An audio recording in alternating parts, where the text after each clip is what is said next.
Welcome back to Tired Old Queen at the Movies. Don't forget about the great merchandise from Steve below. Now let's go see the one and only Tired Old Queen at the Movies, Steve Hayes. Oh, Johnny, you know what? I decided to do this one because it's one of my fun movies that I go back to.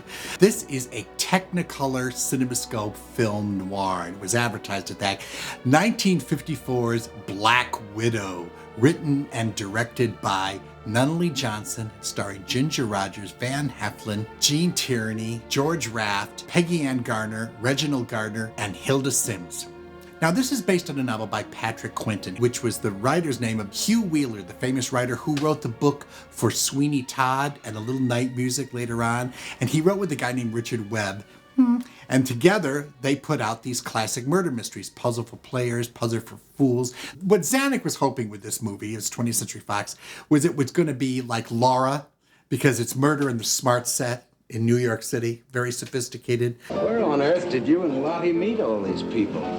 Who's met them? Also, All About Eve, which had come out 2 years earlier. So this is sort of All About Eve-ish with a murder. Now, don't get this confused. It's not as funny and witty and wonderful as All About Eve is. It's just that whole concept, that's what this is about. Odd choice, if I may be so bold. Oh, for the love of Pete, Lottie. Basic plot is this. Peter Duluth, Van Heflin, who's the producer, his wife, Iris, Gene Tierney, goes out of town to see her mother, and he is forced to go to a party of his star of his Broadway show, who happens to live upstairs, and that's Carlotta Marin, played by Ginger Rogers, with her husband, Reginald Garner. When he's there, he meets this girl, Peggy Ann Garner, who plays this character named Nanny Ordway, and she's just new in town, and she's very, very, real and basic, and she's like, they're on the bed. She goes, "Would you mind talking to me for just 5 minutes?" He says, "Are you invited?" "No, I just came with another girl, now she's gone." But that's the funny thing about New York. You can go to a party like this, and sometimes you know everybody, and sometimes you don't know anybody. Everybody else here is so important. Are you?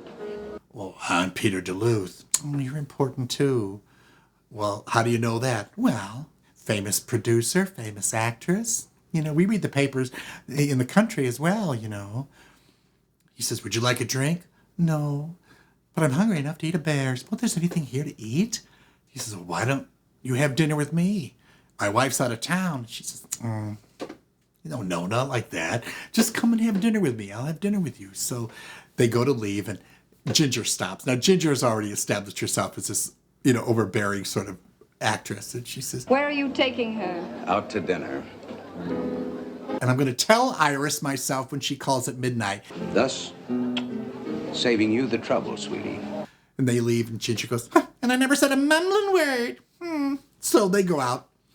Well, then there's a flashback, and you see how Nanny arrives, how she got a job at a restaurant, how she met this nice couple of brother and sister, the Amberleys. Then she goes and she visits her uncle, who's also in Van Heflin's show. He's been letting her write in the apartment every day, Nanny, while he's gone, because she wants to be a writer. She says, "Well, the first person I sent my stories to said it's all right to write like Truman Capote, and it was all right to write like Somerset Maugham, but not at the same time."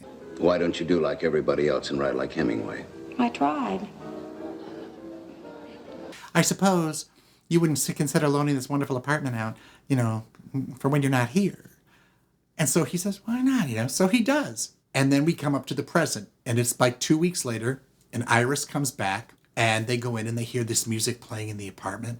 And when they go in, they find this note on the door that's typed out, and it's got a little cartoon character of a girl hanging. And it says, "The secret of love is greater than the secret of death," which is a quote from the opera Salome. And they go in, and Nanny is hanging in the bedroom. So then George Raft arrives the next day. How long had you known her? 2, 3 weeks before that? And one thing leads to another, and all the implications point that it's not necessarily a suicide. Then they find out she was pregnant, and then they find out that she was strangled before she was hung up. And it's all pointing towards Peter, and he's got to clear his name in 24 hours. He's on the run from the police. And the movie then goes, it's a suspense movie. He's just one step ahead of the police, going to everywhere, trying to get this information. There's one great scene, you're what the characters are kind of like, they're going through it. Van Heflin, always good, they're always going through these characters. And then he has this scene with this incredible Afro-American actress. Her name was Hilda Simms. Hilda Simms had done a play called Anna Lucasta on Broadway, which was very, very famous. And it was about this girl from the other side of the tracks who's working her way around. And, she was sort of notorious.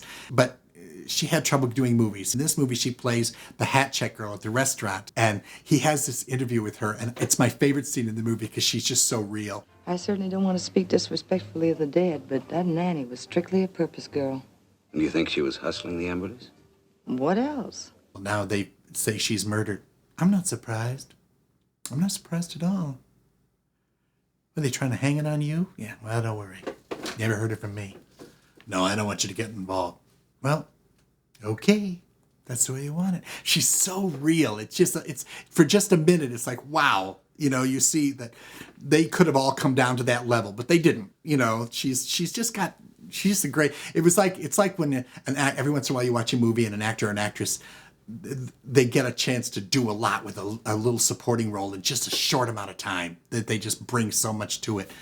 He keeps looking around and all points keep leading to him, and then it twists, and then it surprises you, and then it ends. This movie is a lot of fun. That's all I can say. It's just a lot of fun. It's New York in Technicolor in the 60s. The shots are gorgeous. You get to look up Fifth Avenue, you get to look all around the Broadway area. When they were originally casting this, Nunnally Johnson had the idea that he should cast Tallulah Bankhead. There had been rumors about Tallulah Bankhead supposedly being the model for Margot Channing and All About Eve, and that Betty was just imitating Tallulah with the hair and the deep voice, because Betty, it turned out, had a cold, and that's what dropped her voice down an octave during the 2 weeks that she shot All About Eve. But everything went around. In fact, Tallulah would later say, "I saw that movie, All About Me, and if that Davis woman doesn't portray me right, I'll pull out every hair in her mustache."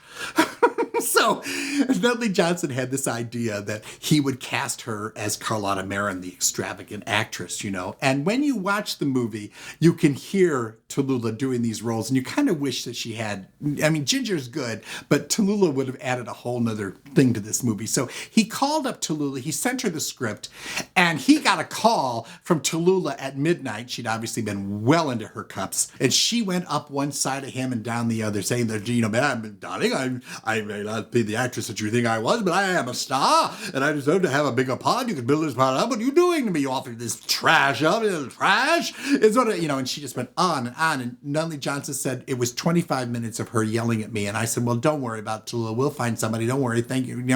He hung up and he went, all he could think of, he said, I woke up in the middle of the night thinking she had accepted, and I heard it wrong, So that's when he went to Daryl Zanuck, and Zanuck said, I have an idea. We've got Ginger Rogers signed here, and she's looking for a vehicle. It's very unusual for her. Why don't we try Ginger? See if Ginger will take it. And that's when Ginger got the offer. Will you stop this silly imitation of Dragnet and let me in? And then they gave her Travilla to design her gowns. You won't believe the outfits Ginger Rogers wears in this movie. Oh, hello. Even to go out on the street in, they are like, he was Marilyn's designer at 20th Century Fox, so you can imagine they're just form-fitting. And Ginger was in her 40s, and she had a great figure. She just married this guy named Jacques Bergerac that she met at Cannes about 2 years earlier. It was this hot Frenchman who was married to her, and then he went on to Dorothy Malone, and he married Dorothy Malone. But he was married to Ginger at this particular time.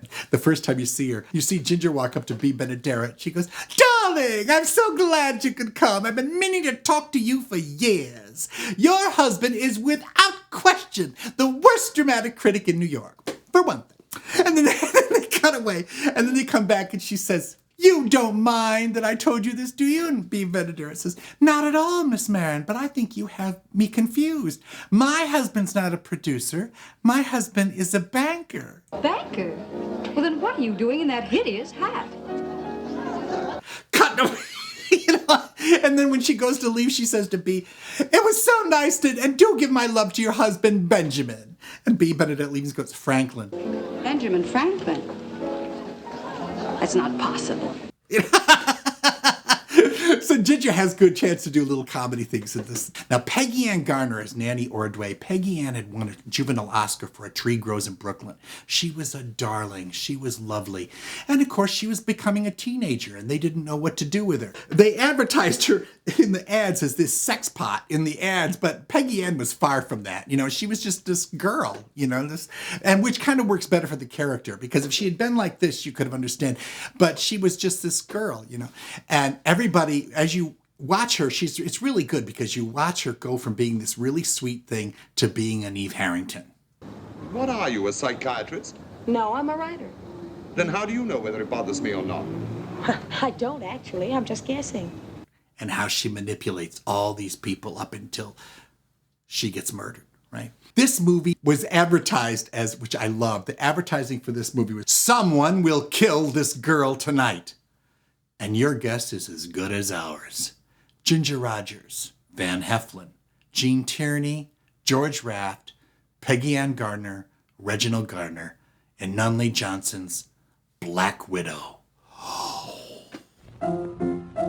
Let's all go to the line. I have to tell you, so that you don't come after me later on, that there's a hole in this movie that you could drive a truck through. You filthy, dirty little beast. With film noir, that quite often was the case. The popcorn can't be beat.